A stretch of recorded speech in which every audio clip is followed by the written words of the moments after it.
Praise the Lord, hallelujah. जीवित परमेश्वर का पवित्र नाम पर धन्यवाद। दूर और करीब बैठ के मेरी आवाज़ सुनने वाला खुदा का खादिम लोग, बुजुर्ग, माँ बाप, भाई बहन, मेरे बच्चों लोग, सबको दोबारा आने वाले यीशु मसीह का पवित्र नाम पर धन्यवाद देता हूँ। परमेश्वर का दया के साथ एक नया साल का दूसरा महीना का 19वां तारीख दान दिया है। कितना खुशी के साथ परमेश्वर का आज नारा लगाना चाहिए ना। हम लोग से उदास है। परमेश्वर दिया हुआ ब्लेसिंग कितना हैवी है, कितना आशीष हम लोगों पर उठेला हुआ है। रूहानी तरफ से यहाँ तक ला के उसकी महिमा का अनुसार हम लोग उठा के लेकर आया। वही परमेश्वर का धन्यवाद कीजिए। आज परमेश्वर सब कुछ जानता हो, आपका छोटी मोटी जरूरत सब कुछ जानता हो। और परमेश्वर अपना लोगों के साथ जब भी बात किया था तो आशीष का और आगे का रास्ता दिखाते हुए बातें किया था। छुपाया हुआ कोई बात लोगों को नहीं पता, सब अपने अपने बात किया था, मगर वो लोग समझने के लिए देरी लगा थे। यीशु एक दिन अपना चैनलों से कह रहा, अगर कोई मेरा पीछे होना चाहता है तो अपने आप को इनकार करके अपना क्रूस उठा के मेरे पीछे हो लो बोलता है। देखिए, पढ़ेंगे हम लोग मैथ्यू की किताब 16 अध्याय उसका 26 में लिखा हुआ है। मैथ्यू की किताब 16 अध्याय उसके 26 में लिखा हुआ है।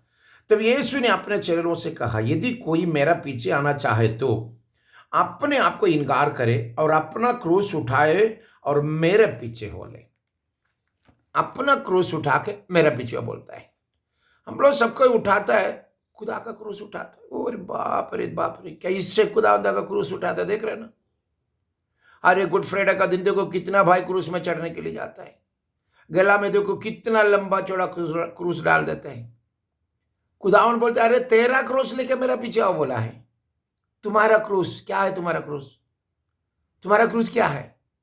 कभी सोचा है, कभी समझा है? तुम्हारा क्रूस परमेश्वर का काम के लिए जैसे बाहर आएगा तो हजारों की सिंगा सब्जेक्ट तेरा सामने आता है। बच्चा को कौन पढ़ाएगा, घर का रेंट कौन देगा, बीमारी कैसे शिफा होगा, उसका दवाई कहां से लेगा, कर्जा कैसे मिटाएगा, मेरे घर में खाना पीना कैसे चलेगा, ये तुम्हारा सोच में आता है। ये तुम्हारा क्रूस। हम लोग क्या करते हैं, खुदावन ने उठाया क्रूस, उठा रहा। हर एक गुड फ्राइडे को देखो, दिन भर देखो, मन्नत है, क्रूस उठा के जा रहा वहां पहाड़ चढ़ने के लिए। अरे परमेश्वर तो चढ़ा दो, तो कालवरी में था। ये क्रूस का मीनिंग है कि शापों की क्रूस था, शाप था। इस शापों को अपना अपना आपको जीवन उसमें बलिदान देकर के परमेश्वर उसमें क्या किया, हमेशा के लिए शाप को मिटा दिया। इंसान के ऊपर में जो शाप था, क्या शाप था मालूम है? आमिन आदम को जो परमेश्वर ने जो बुलाया तो जाके पौधे के पीछे छुप गया था। पौधे के पीछे छुप गया। इंसान को बाहर लाने के लिए बेटा वही क्रूस में अपना पर्दे के समान अपना बदन को लपेट करके, अपना बदन को पर्दे के समान लपेट करके पिता के सामने एकदम खड़ा होकर बोलता, मैं हूं, मैं हाजिर हूं। ये बताया उसने। इस शाप हमेशा के लिए हट गया। ना भरमानी का शाप, खुदा से दूर हुआ पाप, जो शाप के हिसाब से इंसान के ऊपर में पड़ा था, ये पाप को मिटाने के लिए बाप का इच्छा का अनुसार बेटे ने परमपिता का गुस्सा को खत्म करने के लिए इंसान के ऊपर में जो शाप था, उस शाप को मिटाने के लिए हमेशा के लिए कल्वरी क्रूस में बलिदान हुआ। आज हम लोग क्या करता है, मुंह से इनकार करके परमेश्वर को इकरार करके अपना स्वीकार करने का जगह में, कन्फेस करके अपना दिल में मैंने एक्सेप्ट करने का जगह में हम लोग क्या करते हैं, खुदा का क्रूस गला में लटका के चलता है। अरे परमेश्वर का क्रूस तेरा गला में लटका के चलने से तुम्हारा शाप थोड़ी मिटेगा। ये क्रूस जो कि तुम्हारा शापों का शाप का दिखाता है, कर्ज का दिखाता है।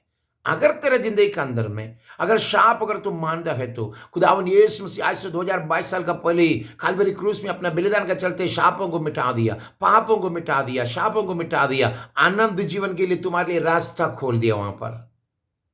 इसलिए यीशु ने बोला, इट इज फिनिश। अब शापों के लिए कोई कुर्बानी का जरूरत नहीं है, पापों के लिए कोई कुर्बानी का जरूरत नहीं है।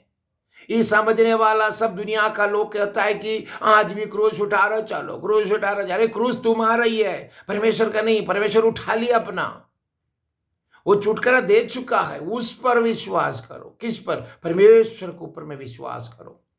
वो तेरा आनंद जीवन है, हमेशा का जिंदगी है। वो तेरा जीवन में का खुशी है। आज खुदावन यीशु मसीह को इनकार करके अपने आप को इनकार किए बगैर खुदावन यीशु मसीह के पीछे होना मुश्किल है। आप जाते वक्त आप खुदा का खिदमत के लिए निकलना है, कैसे करेगा? मेरे बच्चा का पढ़ाई, पैसा लेना है, कहाँ से आएगा? सोचेगा तुम। मेरे बीवी बीमार है, उसका दवाई का पैसा कहाँ से आएगा? अरे बच्चे लोग को खिलाएगा कैसे? खुदा का खिदमत में निकलने के लिए। एक बात मैं बता रहा हूं, परमेश्वर का वचन का अंदर में बहुत किसी की बातें सबूत है। एक पैरसी ने आकर के परमेश्वर से बोला, तू जहां भी जाएगा ना, हम तुम्हारा पास आएगा। बोला 8 का 22 और देखिए तो मैथ्यू की किताब 8 का 22 में लिखा हुआ बात वहां पर देख ले। मैं आप लोगों से साथ में तरफ पढ़ना चाहता हूं। उधर जो लिखा हुआ है उसका एक 20 से पढ़ता है। यीशु ने उससे कहा, लोमड़ियों के लिए भट और आकाश की पंछियों के लिए बसेरा होती है, परंतु मनुष्य का पुत्र के लिए सिर धराने का भी जगह नहीं है। एक पारसी उसके 18 से पढ़ता था, उसमें आप लोग समझ जाएंगे। बता रहे यीशु ने जब अपने चारों ओर की बड़ी भीड़ को देखी तो झील के उस पार जाने की आज्ञा दी। तब एक शास्त्री ने उस पास कराकर उससे कहा, हे गुरु, जहां कहीं तू जाएगा तो मैं तेरा पीछे हो लूंगा। तो यीशु ने उससे कहा, लोमड़ियों के लिए भट और आकाश की पक्षियों के लिए बसेरा होते हैं, परंतु मनुष्य के पुत्र के लिए सिर धराने का जगह नहीं है। तो एक और चेले ने उससे आकर कहा, ये प्रभु, मुझे पहले जाने दे कि अपना पिता को गाड़ दूं। और उसने उससे कहा, तू मेरा पीछे हो ले और मुर्दों को अपने मुर्दा गाड़ने दो। कुछ समझिए आप लोग क्या? शास्त्री ने आके बोल रहा, मैं तेरा पीछे हो जाए। वो सोचा है कि बहुत संपत्ति दौलत वाली, इतना मिरेकल करने वाला, इसका पास दौलत है, पैसा, बहुत इज्जत है, इसका पास बड़ा बड़ा घर है, उधर हम करेगा। तो यीशु ने बोला, क्या मालूम है, सिर धराने का जगह नहीं है इंसान का संतान को। कहां पर रहेगा, कहां पर बसेरा लगाएगा, उसका कोई ठिकाना नहीं है इंसान का संतान, यानी खुदा को। और उसके पीछे आएगा तो तुमको क्या सोच के यार वो नहीं मिलेगा, सीधा इनकार कर दिया। दूसरे एक ने आकर के बोला, मैं तेरे पीछे आएगा। बोला तो उसने बोला, पहले मेरे बाप को गाड़ने का जवाब अवसर दो। अल्लाह, ये क्रूस बाप को गाड़ना है, यीशु को पीछे जाना। तो यीशु ने उससे बोल रहा है, मुर्दों ने मुर्दों को गाड़ने दो, तू अपना मेरा पीछे आ जाओ। है ना? परमेश्वर को पीछे आने वाले के लिए, परमेश्वर को फॉलो करने के लिए सब कुछ इनकार करना पड़ता है। सब कुछ इनकार करने का व्यक्ति इंसान अपने आप को क्रूस उठाएगा। किसका क्रूस? उसका क्रूस। कैसे निकलेगा? बीवी बोलेगा, अरे यार आज खाना नहीं है, मालूम है ना तुमको, शाम को जल्दी आना, आटा नहीं है, चावल नहीं, ये सब बोलना शुरू करेगा। ये सब सुन सुन के जा रहा, प्रभु जी मैं कैसे खिदमत करेगा, घर में वक्त में पहुंच सके क्या, यही सोचता है। यही तेरा क्रूस है। पोल के वदन में शैतान ने क्या किया था? एक कांटा छिपाया था। 3 बार परमेश्वर के साथ विनती किया, रोजा के साथ, इसे हमसे हटा दो, मेरे वदन से हटा दो, मेरे वदन का कमजोरी को मिटा दो बोल के। तो यीशु ने उससे एक बात बोला है, देखिए उसका दूसरा कोरिन्थी 12 उसके 9 में लिखा हुआ। पर उसने मुझसे कहा, मेरा अनुग्रह तेरे लिए बहुत है, मेरा अनुग्रह तेरे लिए बहुत है। और भी बता रहा, क्योंकि मेरी समर्थि निर्बलता में सिद्ध होती है।